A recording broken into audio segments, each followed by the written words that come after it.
네, 리플, 우리의 리플. 한국 사람이 가장 좋아하는 프로젝트, 리플. 한국 사람이 가장 비판하는 프로젝트 중에 하나, 리플.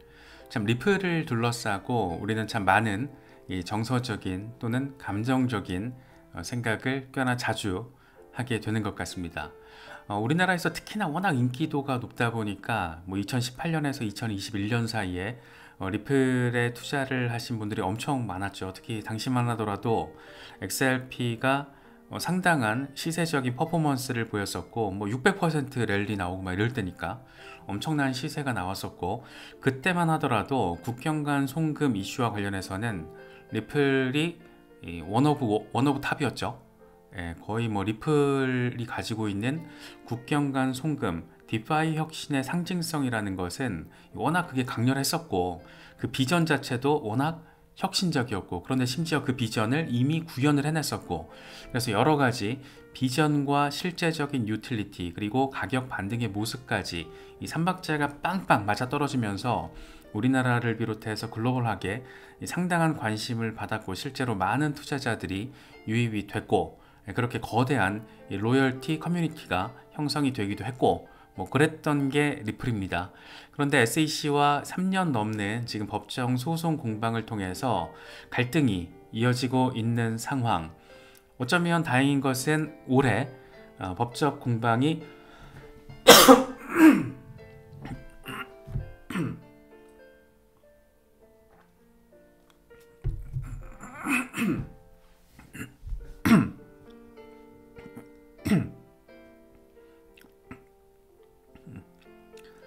어쩌면 다행일 수 있는 것은 빠르면 올해 소송에 있어서 큰 갈래가 튀어질 수 있다라는 거.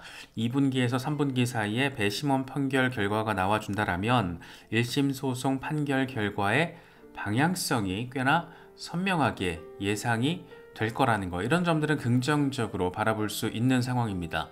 그런데 이런 3년 넘는 미국 중앙정부와 갈등을 지속하고 있는 상황, 그런데 거의 끝 지점에 와 있는 그런 상황, 이런 상황에서 미국 달러로 백업이 되는 스테이블 코인을 올해 연말에 출시하겠다라고 나름 기습적으로 발표를 했습니다.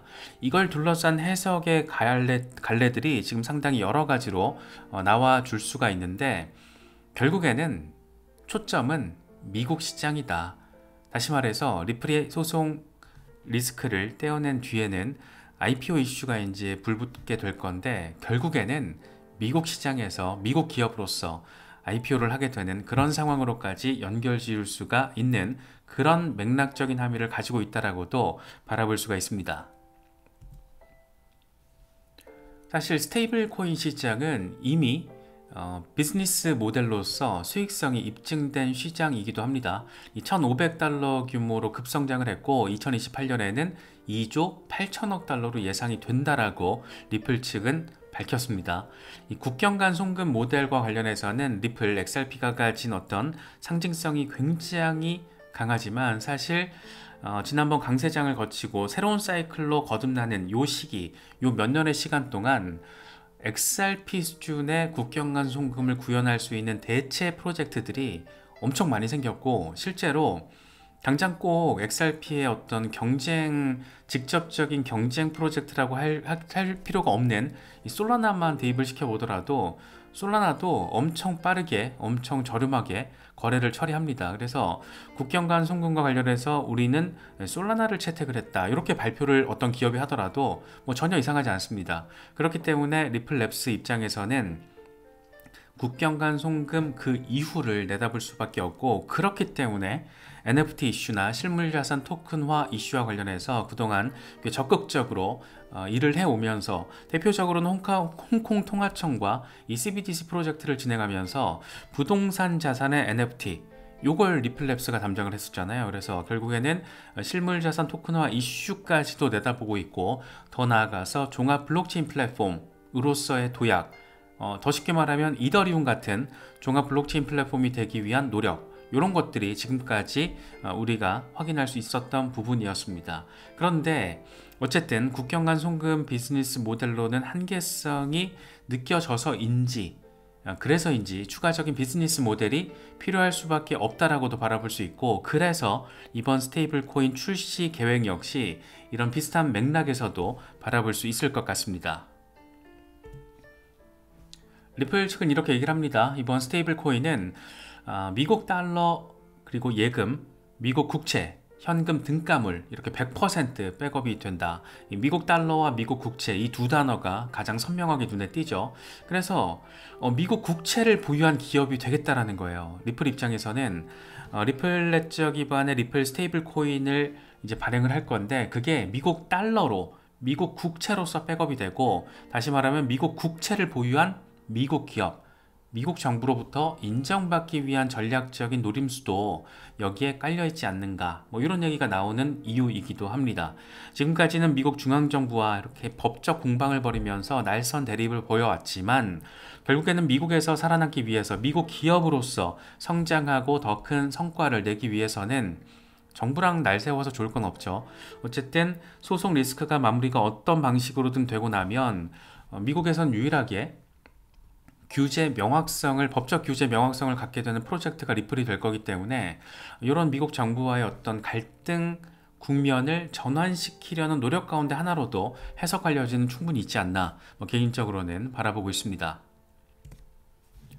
그래서 리플이 미국에서 미국 기업으로서 성공하고 IPO를 하고 그렇게 확장해서 지금의 리플이 구현하고 있는 비전을 더 강화시키기 위해서는 중앙정부와의 관계는 훨씬 더 중요할 수밖에 없다, 뭐 이렇게 정리가 가능할 거고, 특히 이제 미국 국채를 대입시킨 것은 이 스테이블 코인이 가지고 있는 리플 스테이블 코인의 안정성을 담보하기 위한 전략일 거고, 스테이블 코인을 스테이킹을 해서 안정적인 이자 수익이 또 가능을 하게 만들 거고, 그래서 결국에는 미국 국채를 활용한 수익 모델을 리플이 채택하려는 시도다, 이렇게 해석이 가능합니다. 그러니까 결국에는 미국 중앙정부와 함께 갈 수밖에 없다. 우리는 적극적으로 미국 국채를 매입하는 그런 미국 기업이다. 이런 점들을 내보이면서 어떤 스탠스 정립 자체를, 전략적인 스탠스 정립 자체를 지금 리셋한다라는 느낌도 개인적으로 좀 많이 생각이 들더라고요.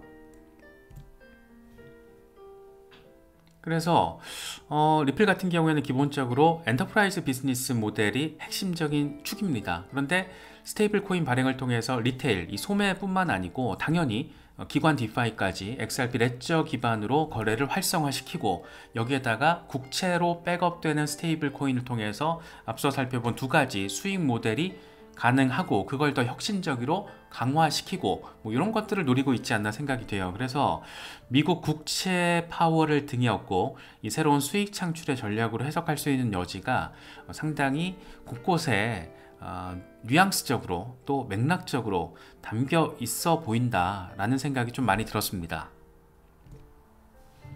당장 테더만 하더라도, 그러니까 이게 지금 테더와 서클, USDT와 USDC로 양분되어 있는 큰 두 가지 기둥이 있는데, 여기서 지금 잘하고 있잖아요. 특히 테더 같은 경우가 리플이 지금 추구하고자 하는 비즈니스 모델의 수익성을 이미 가장 잘 입증한 프로젝트이기도 합니다. 미국 국채를 725억 달러 규모로 보유를 하고 있습니다. 그래서 미국 국채를 최대 규모로 구매한 구매자 가운데 하나, 전 세계적으로 봤을 때 그게 지금 테더예요.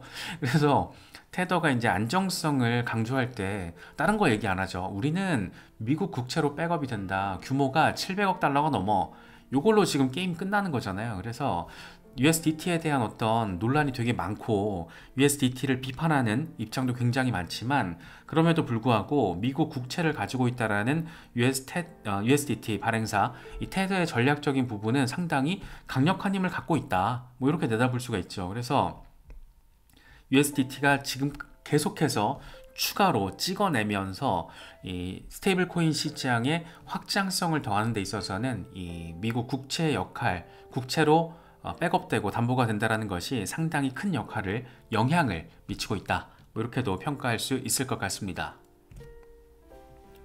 특히나 이제 수익 모델 자체가 너무 선명한 겁니다. 스테이블 코인 구매와 환전에 있어서 수수료, 또 이제 국채로 백업이 되니까 보유하고 있는 국채에서 발생하는 이자, 테더만 하더라도 725억 달러 넘는 규모의 국채, 를 통해서 발생하는 이자가 상황만 좋으면 이게 또 꽤나 쏠쏠한 수익 모델이 될 수밖에 없죠. 그래서 여기에다가 또 이 시장 유동성 제공 등 금융 서비스를 통한 수익까지 있기 때문에 리플로서는 뭐 이런 수익 모델을 또 XRP 레저를 기반으로 굉장히 활성화시킬 수 있는 기술적인 역량이 있어서 매우 많이 탐나는 그런 모델이 될 수밖에 없지 않았나. 그래서 전반적으로 미국 국채를 가진 미국 기업으로서 정부와의 갈등 국면도 해소하고 전환시키고, 이건 뭐 당장은 아닐 겁니다. 향후 몇 년 동안의 과제가 되겠죠. 그 과정에서 스테이블 코인 발행을 통해서, 다시 말해 백업, 국채로 백업되는 스테이블 코인을 통해서 여러 가지 수익 모델도 가능하고, 누이 좋고 매부 좋고 모두 다 좋아, 뭐 이런 식의 상황이 리플이 지금 깔고자 하는 전략 가운데 하나가 아닐까, 뭐 그런 생각도 할 수 있을 것 같습니다.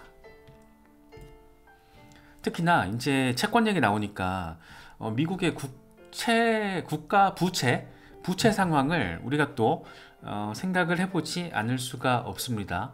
미국 국가 부채는 이미 34조 달러를 돌파했습니다. 미국이란 나라도 정말 지금 정신 하나도 없어요. 정신 하나도 없는 나라인데 국가 부채가 34조 달러를 돌파했다. 다시 말해서 국채 발행량은 증가하고 장기적으로 수익률 상승에 압력이 될 수밖에 없고, 기존 국채 가치는 떨어질 수밖에 없는 그런 굉장히 안 좋은 순환고리 하나가 지금 완성이 되고 있는 모습을 보여주고 있습니다. 이런 와중에 미국 국채로 백업되는 스테이블 코인, 이거는 미국 정부 입장에서도 고마운 지점이 될 수가 있는 거죠. 그래서 리플의 어떤 이런 갑작스럽게 스테이블 코인을 연말에 출시하겠다라는 발표는 그렇기 때문에 뭔가 이 정무적인 판단의 결과로서 느껴지는 부분이 있다라는 거죠. 그래서 과연 이런 것들이 현실 속에서는 어떤 식으로 구현이 되고 실제적으로 미국 정부와의 관계성이 어떻게 재정립될까, 이런 것들도 상당히 조금 앞으로 우리가 한 1, 2년 동안 바라보게 될 관전 포인트 가운데 하나가 될 수 있지 않나 싶기도 해요.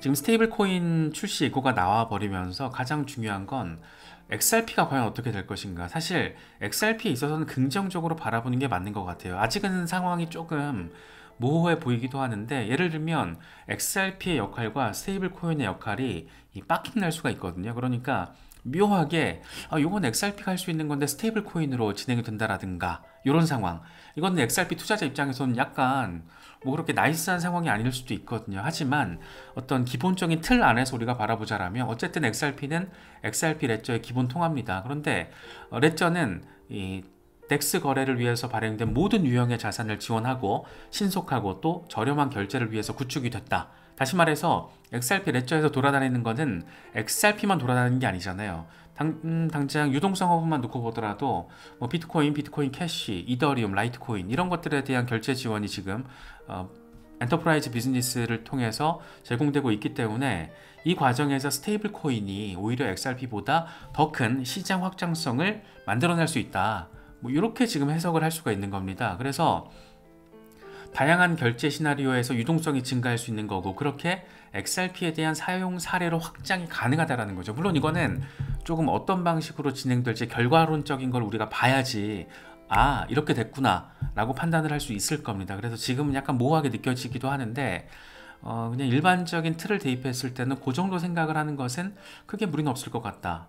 특히 스테이블 코인을 통해서 리플 네트워크의 범용성과 유연성을 강화시킬 수밖에 없죠. 특히 이번에 스테이블 코인이 XRP 레저 기반, 동시에 이더리움 기반으로도 발행을 하면서 두 블록체인 플랫폼 간의 상호 운용성까지도 노려보는 그런 상황을 우리가 지금 확인을 했기 때문에 과연 어떤 방식으로 XRP의 유용성에 있어서 영향을 미치게 될 것인가, 상당한 관전 포인트가 될 수밖에 없지 않나 싶습니다.